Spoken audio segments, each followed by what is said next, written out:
Cuma ada satu pesanan ringkas. Yang hadis ni saya baru je muat naik masa kat luar tadi. Bila pihak berwajib memberikan saranan, kalau kita mendapat jangkitan, batuk, semua demam dan sebagainya, kalau boleh kita kuarantin. Hadis yang kita dah baca 2 minggu lepas tentang wabak taun. Jadi bersuaralah individu yang tertentu yang mungkin dalam situasi ijtimak tabligh di Petaling tu, ada yang kata jangan sebutkan bahawa masjid adalah punca kepada penularan wabak, sedangkan orang pergi ke stadium dan sebagainya. Tak, kita bukan kata demikian. Kita mengambil langkah sebab tu Datuk Dr. Zul sendiri, Dr. Zulkifli Al-Bakri sendiri menyebutkan bahawa dia menyeru dengan penuh kerendahan hati. Siapa yang pergi ijtimak tu, kalau ada simptom-simptom yang tertentu, maka pergi buat pemeriksaan ataupun saringan. Kenapa? Kita nak mengelakkan supaya ia tidak menyebar, tidak tersebar kepada individu lain yang tak terlibat dalam ijtimak tu. Satu persepsi yang kita perlu betulkan. Selalunya kita dah lazimi ibadah datang masjid. Walaupun kita sakit, kadang-kadang kita nak gagah juga pergi masjid. Betul tak? Kita terlupa ada hadis. Satu hari, Aisyah pernah didatangi oleh seorang wanita yang kuat beribadah. Lalu Nabi ketika itu tak ada di rumah.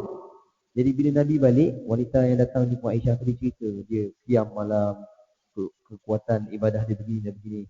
Dia nampak Nabi masuk, dia pun keluar, dia tak diri. Nabi sampai, Nabi belum duduk lagi. Aisyah kata, ya Rasulullah, si fulanah tadi yang datang tadi, ibadah malam dia macam ni. Aku nak ikut. Tuan-tuan tahu tak Nabi SAW sebut apa dalam hadis ni? Alaikum bima tutiqun. Ke atas kamu itu ibadah apa yang kamu mampu. Jangan buat berbandingan. Tapi ia satu inspirasi dan galakan, betul. Tapi apakah kita mampu menyamai kekuatan individu yang mungkin Allah berikan kelebihan yang berbeza? Tak mungkin. Tak sama. Jadi, apa yang disebut ni? Fawallah ila yamallu hatta tamallu. Wa kana ahabbuddin ilaihi madama alaihi sahibuhu. Di hujung hadis. Allah SWT tidak pernah malu, tidak pernah jemu, sehinggalah kita ni hamba, kita yang jemu buat ibadah tu. Allah tak pernah jemu terima. Banyak pun ibadah. Tetapi yang Nabi sebut adalah walaupun hamba itu dalam kesakitan, walaupun dia tak dapat datang masjid, sebenarnya dia dapat pahala datang ke masjid. Konsepnya sama macam kita pencen tuan. Kita kerja sekian lama, bila sampai tempoh kita berehat daripada perkhidmatan, kita dapat lagi bayaran kan? Itulah umpama orang yang hamba yang melazimi ibadahnya, walaupun dalam keadaan dia sakit, dia tak dapat nak buat, tak payah nak bimbang tuan. Sebenarnya tuan dapat pahala. Dalam hadis ini, sahih riwayat Imam Bukhari.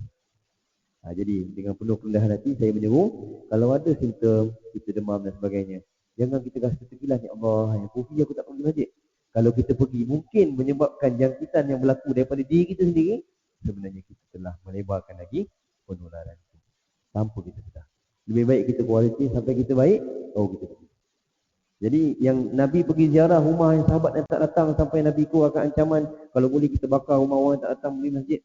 Kalau dia ada keuzuran, takkan Nabi bakar tu kan? So kita perlu kena lihat bagaimana maslahat hadis itu, kepahaman hadis itu, supaya tidak timbul silap faham. Jadi sampaikan, panjangkan, kalau kita ada gejala-gejala tersebut, maka berehat dan dapat rawatan. Mudah-mudahan dengan kerehatan itu menyebabkan semakin kecil ruang penyebaran kepada individu. Wallahu a'lam.